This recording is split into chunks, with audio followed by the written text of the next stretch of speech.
কদিন ধরে আমাদের এখানে প্রচুর পরিমাণে বৃষ্টি হচ্ছে, যার কারণে একদমই মন মেজাজ একটু ভালো নেই। আর এই সময় বাবা মা এখন পুরীতে বেড়াতে যাচ্ছে, আর আমার জন্য কত খাবার দাবার এনে দিয়েছে। সন্ধেবেলা সন্ধে টন্ধে দিয়ে জল এসে গিয়েছে, তখন প্রচণ্ড পরিমাণে জল হয়েছে। আর আমি বাপের বাড়ি থেকে বাড়ি এসেছি, এসে এখনও পর্যন্ত জামা কাপড় গোছানো নেই। কত খাবার দাবার, ফল টল নানা রকম খাবার এনে আমার জন্য রেখে দিয়েছে। আর সবচেয়ে কেকের মধ্যে আমার এই বাবুজি কেকটাই এখনও পর্যন্ত ভালো লাগে। রাতে আর ভিডিও করিনি, সকালে ভিডিওটা করছি।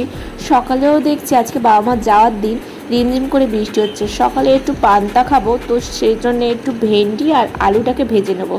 আর এই যে আমি এখন দেখাচ্ছি, তো দেখতেই পাচ্ছ রিমঝিম করে বৃষ্টি হচ্ছে।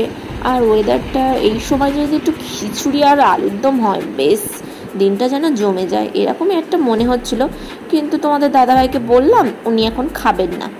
তো তারপরে আমি চান করে ঠাকুরকে জলভোগ দিয়ে দিচ্ছি। আর এই যে বাবা মার সব জিনিসপত্র গোছানো কমপ্লিট, সব রেডি। মনটা একটু ভালো লাগছে না, কারণ ওরা যাবে, আমি যেতে পারবো না সেজন্যে। কারণ বাড়িতে সবাই চলে গেলে তো আর হবে না। তো খাওয়া দাওয়া করবো দুপুরে, এই যে ভাত আর ডাল, আর এদিকে ডিমের ঝোল বসাবো। আজকে একটু বাবা মা আসবে।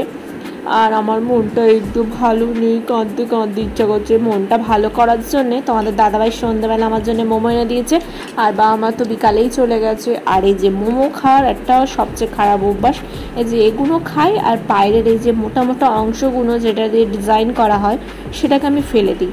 তো মা দুধ পাঠিয়েছিল, তো সেই দুধটাকে আমি এখন জাল দিচ্ছি। দুধটা আমি খাই, অনেকে দুধ পছন্দ করে না, আমি মোটামুটি পছন্দ করি দুধটা, তোমাদের দাদাভাই পছন্দ করে না। আর দেখো এইদিকে তো আমাদের আকাশ মহারাজ, বৃষ্টি তো থামছে না। ভিডিওটা কেমন লাগলো অবশ্যই কমেন্টে জানিও।